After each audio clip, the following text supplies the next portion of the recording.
Well, welcome back. Their mission is to empower those with neuromuscular diseases to live longer, more independent lives. The Muscular Dystrophy Association has led the way in accelerating research, advancing care, and advocating for support for over 70 years. Yes. Today we are here with Corinne, the Nashville Muscle Team Committee member, to talk about a special gala that's coming up to support this cause. Welcome in, friend. Yes, Thank you for having me. So excited to have you here. She looks fabulous in that, by the way. What can we expect at this event? Because it looks really, really powerful and beautiful and fun at the same time. It is all of those things. It's going to be at Marathon Music Works on September 17th.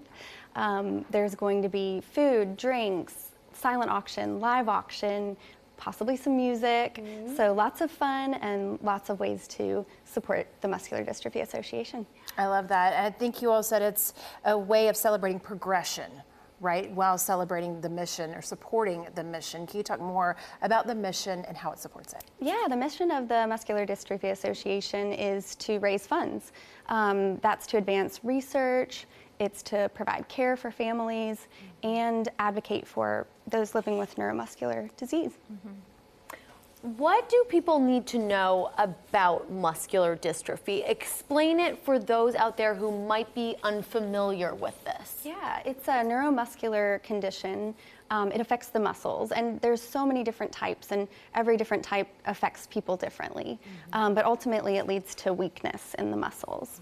And something that impacted you personally much later in your life, which is interesting to learn about. You had just graduated, you had just gotten married. If you don't mind, share your personal story and how it's impacted you. Yeah, I was able-bodied growing up, and I was in graduate school finishing up my nurse practitioner degree. And it was really a month before I graduated, I was diagnosed. My husband and I had only been married about 6 months at the time. So it was a big change for us, and definitely had to learn how to adapt and adjust. And luckily, though, I have an incredibly supportive employer who was willing to let me keep working as an NP. I thought it might impact that and keep me from being able to pursue that, but it has not. So Good for you. That's amazing, is that you get to work with this organization and see other people who are maybe, new to their diagnosis or still on their, beginning phases of that. What does it mean to you to work with an organization like this? Oh, I mean, it's amazing. I remember being diagnosed and how that felt, and to be, 7 years down the line, it's still fairly new, but now I feel like I'm getting the swing of things, and I'm able to kind of be there for those that are starting that journey, so. Now, did you have signs and symptoms?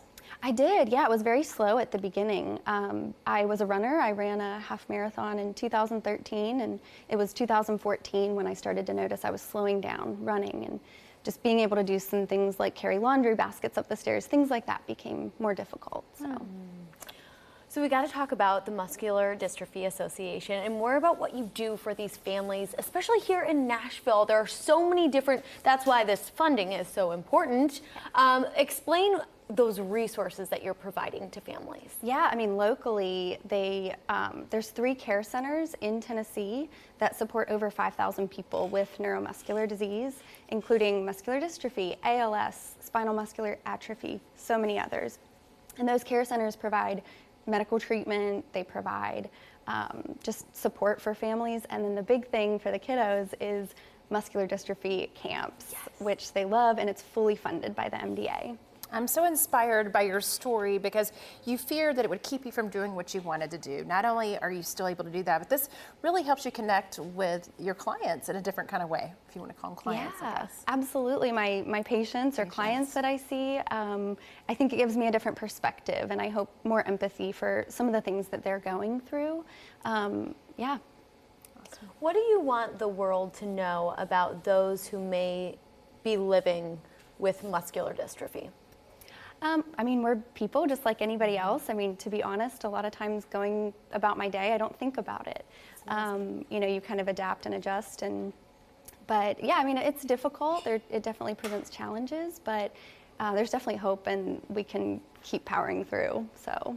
And this event will help give more of that hope, right? Yes. And you guys have a special honoree this year. Can you tell us about her? Oh yes, Megan DeJarnett. She's incredible.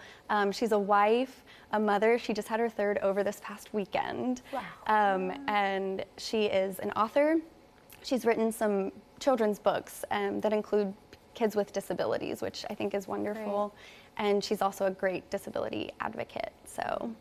Awesome. Amazing. It's Yes. going to be fun. Congratulations Thank you to her. So much. Thank you. We appreciate you sharing your story. Yes. Thank you, everyone. The Muscular Dystrophy Association is on a mission to advance care, research, and advocate for people with neuromuscular diseases. Read more about their cause and make a donation at mda.org.